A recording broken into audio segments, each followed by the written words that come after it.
sa ating channel mga kaibigan. At ito na mga kapatid, Janrel Casimero mga kaibigan, WBO number 3 na mga kapatid.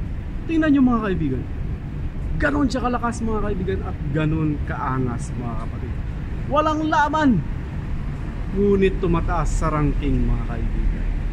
Ano pa kaya pag magkaroon ng laban mga kapatid at manalo mga kaibigan? Well, tuwang-tuwa na naman ng kanyang mga supporters, sa mga sulit alas dyan, pati mga vloggers mga kaibigan.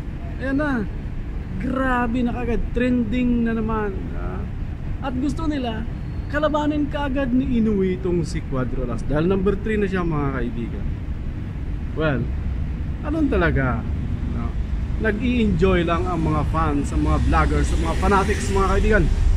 Pero ang totoo, wala pa rin official ang laban, ang idol ng lahat. Well mga kapatid, kahit ako gusto kong makitang lumaban ulit si Cuadro Alas para malaman natin kung anong lakas ang natira sa kanya mga kaibigan. At saka gusto kong makita kung gaano kabilis maalis itong mga taba-taba ni Cuadro Alas, especially sa kanyang tiyan mga kaibigan. Dahil bundat na po ang idol natin, ang napakaangas. So ganun lang mga kapatid. Reality is, wala pa rin official na laban mga kaibigan. Ganun siya katindi mga kapatid. Walang laban pero tumataas at umaangat sa ranking mga kaibigan. Sana magkaroon na siya ng laban mga kapatid, para masaksihan natin kung gaano kaangas ang ating idol, ang idol ng lahat, ang walang ibang tatalukay na Oya Inoue, Cuadro Alas mga kaibigan. O yan mga fans si Cuadro Alas. Ayan, yan Cuadro Alas fans yan.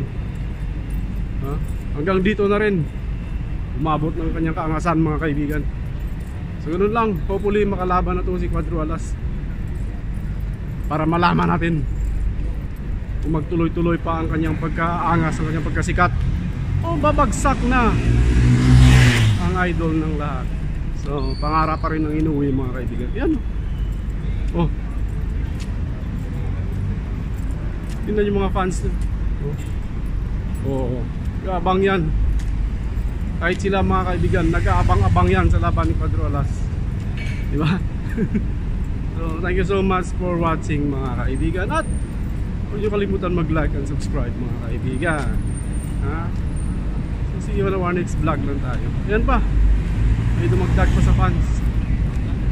Ayan o, nag-abang-abang din yan. Nag-abang-abang sa laban ni Cuadro Alas. Ang gagawin, sige na. See you on our next vlog. Bye bye.